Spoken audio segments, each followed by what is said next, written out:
Olá, meus amigos. Nós estamos aqui para mais um vídeo, né?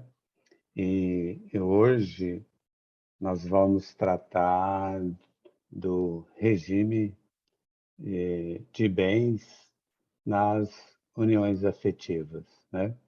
É muito importante esse item dentro do planejamento sucessório.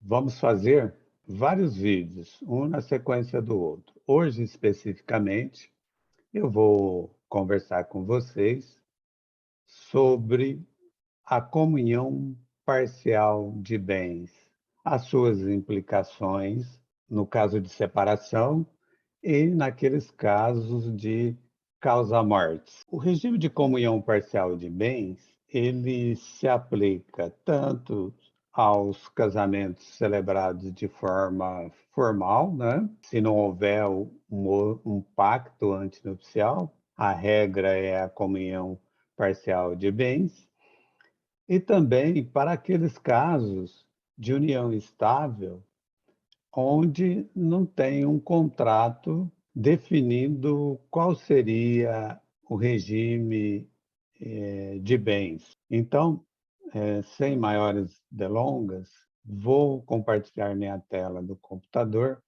de forma que nós vamos ver se a gente consegue explicar a comunhão parcial de bens de uma forma bem didática, para que todos possam compreender as implicações. Eu sei que parece que isso é comum e é muito simples, e não é realmente simples. Tem uma série de implicações com a morte de um dos cônjuges ou companheiros, né?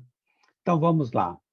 Primeiramente, vou compartilhar a tela. Agora sim, né? Então vamos lá. Eu criei, tomando por base aí a doutrina do Dr. Conrado Paulinho da Rosa, e, e trouxe aqui para vocês esse PowerPoint, onde vai permitir que a gente trabalhe de uma forma bastante interessante para conhecer de fato como se opera a comunhão parcial de bens. A gente pretende tratar, num primeiro momento, da separação, né? No caso de separação, como ficaria a partilha de bens. Depois, a gente caminhará para a causa-morte. Dentro da causa-morte, a gente pretende fazer a partilha de bens com um casal com um filho comum, né? No segundo momento, um filho de outro relacionamento, num outro momento também a partilha no caso de não haver descendente, somente ascendente.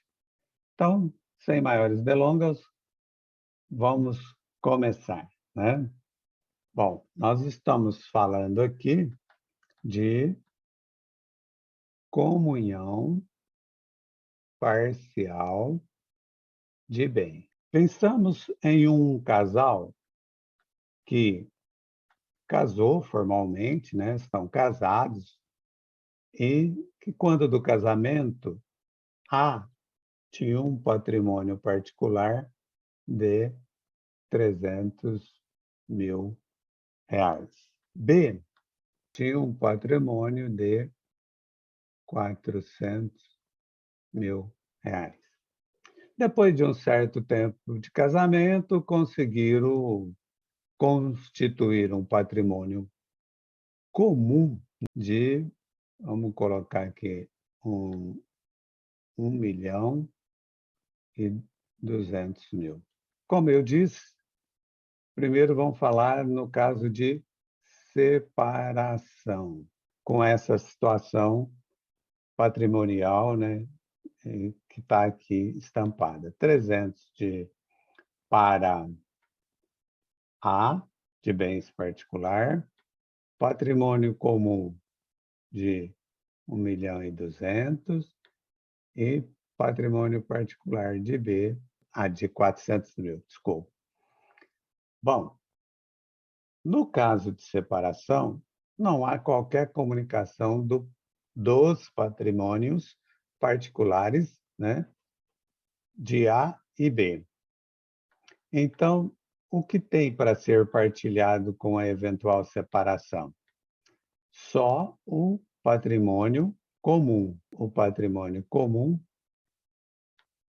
vai ser dividido em partes iguais, 600 mil para cada um. No regime de comunhão parcial de bens ou numa união estável sem pacto, parte o patrimônio comum e cada um preserva o seu patrimônio particular. Vamos pensar agora numa outra situação.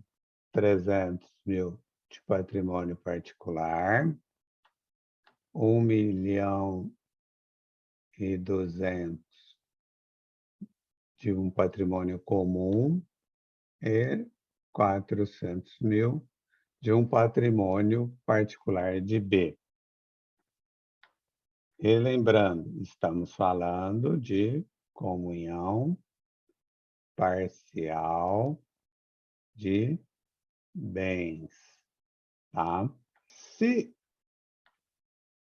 existir um filho comum e, por uma catástrofe qualquer, vier falecer A, como fica a distribuição desse patrimônio com esse falecimento? Olha, é sabido que o nosso direito civil diz o seguinte, que com o falecimento, B, ou o cônjuge sobrevivente, ele tem direito de concorrer com os herdeiros no patrimônio particular de A. Então, vamos lá. Ao fazer o inventário, que B ele é meieiro desse patrimônio comum. Então, ele vai ficar com a metade de 600 mil. O remanescente, os outros 600 mil, vai para o filho, né? 600 mil para o filho em comum. Aqui, nos bens particulares de A, que é 300 mil,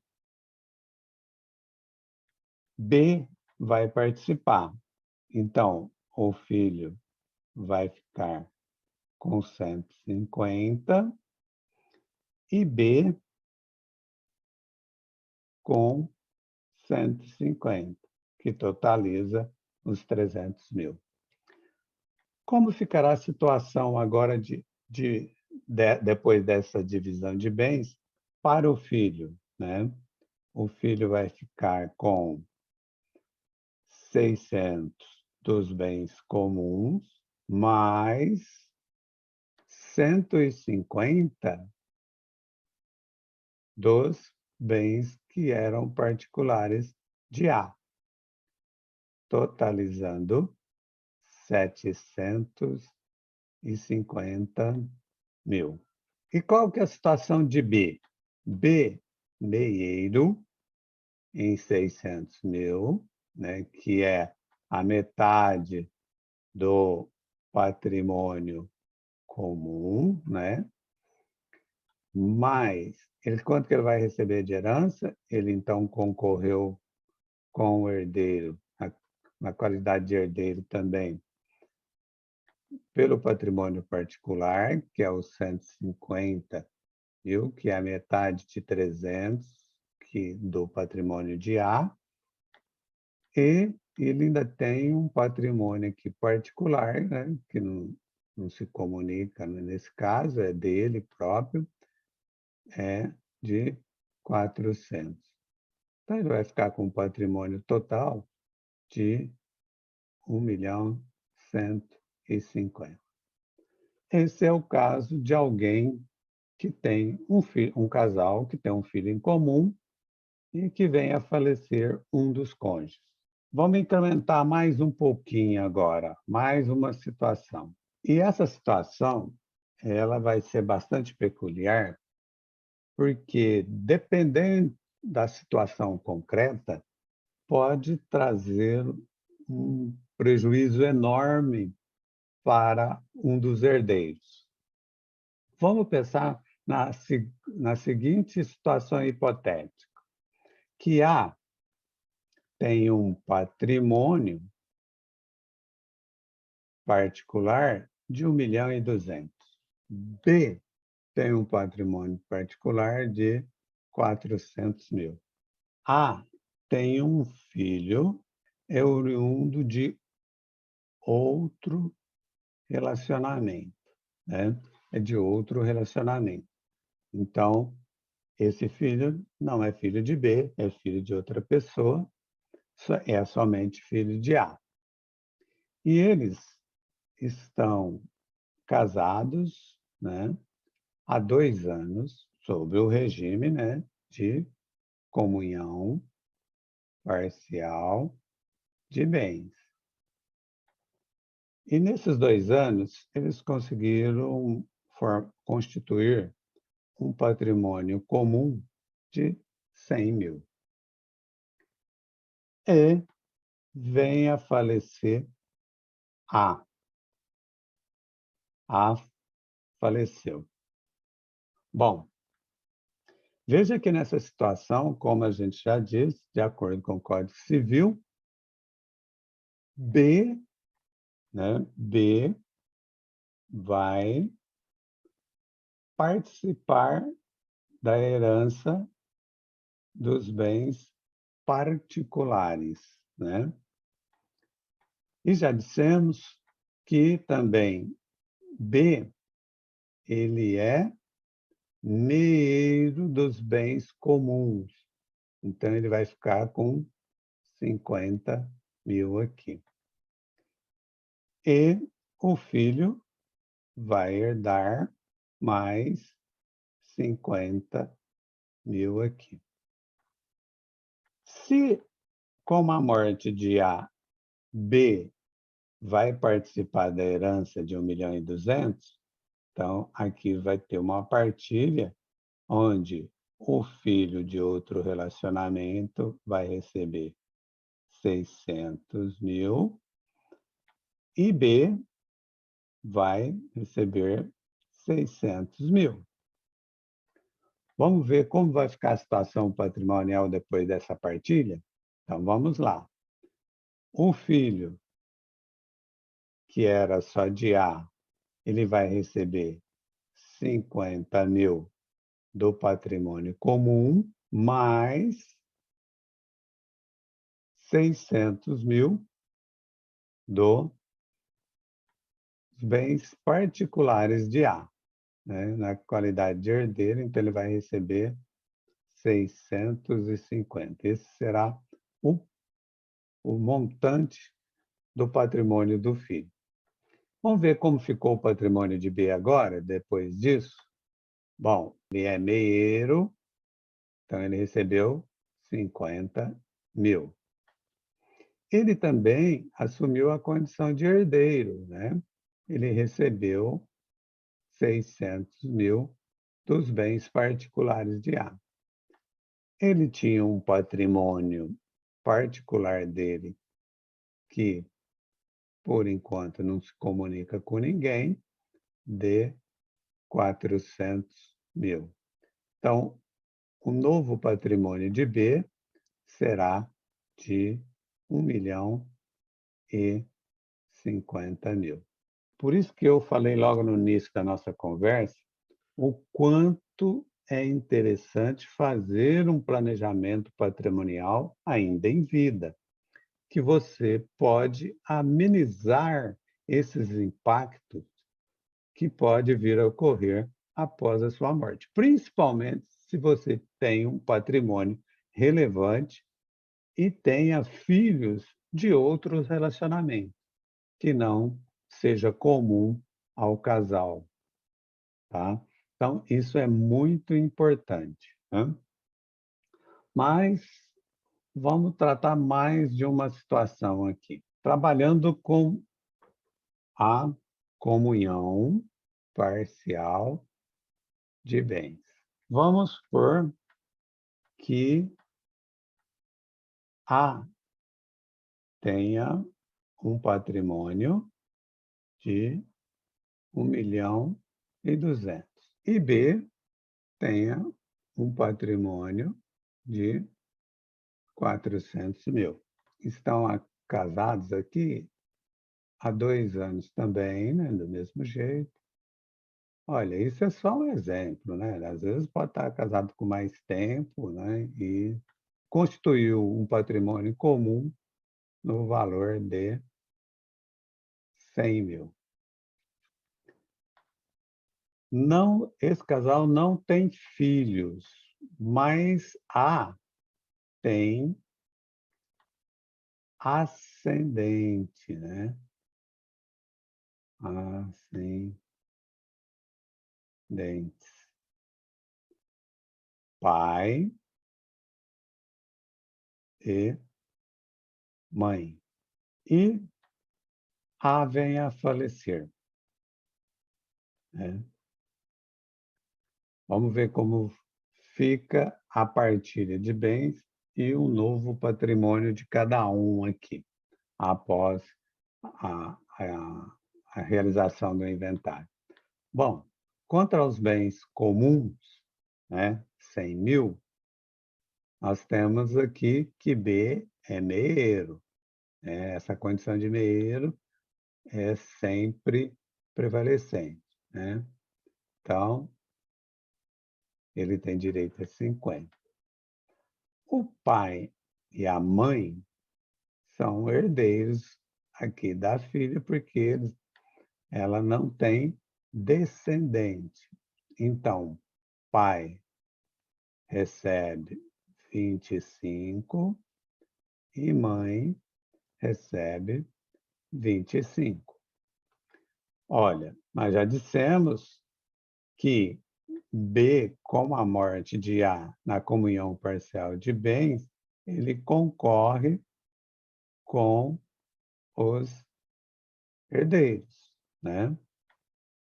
Então, nesse caso aqui, ele vai ficar com 1/3 desse patrimônio. Então, B fica com 400, o pai fica com 400 e a mãe com 400.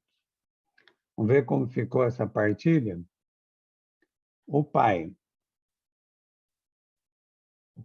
vai receber 25.000 dos bens comuns, mais 400 dos bens particulares. Vai ficar com 425.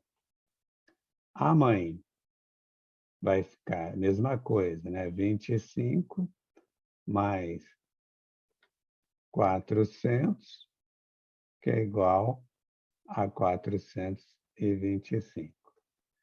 E o cônjuge, ele é meieiro, né? Vai ficar com 50. Ele é herdeiro, né? Ele vai receber 400 dos bens particulares de A, e ele também tem bens particulares, né? Que é o montante de 400. Perceba que agora o patrimônio de B passou a ser 850. E isso é regime, né, de comunhão parcial de bens. Por isso, né, por isso é fundamental se planejar adequadamente, né, seja quando for casar ou, caso contrário, depois de casado, fazer o seu planejamento sucessório.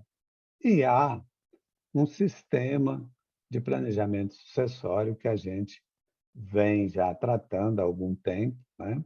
Fazemos parte de um time que atua em todo o Brasil, né? Chama Time Hold Brasil. É um sistema de hold que pode trabalhar alguns aspectos que vão interferir diretamente nessa partilha de bem, né? Logicamente, olhando sempre e preservando a legítima. Era isso que eu tinha para hoje. Espero ter contribuído para esclarecimento da dúvida de vocês e até um próximo vídeo.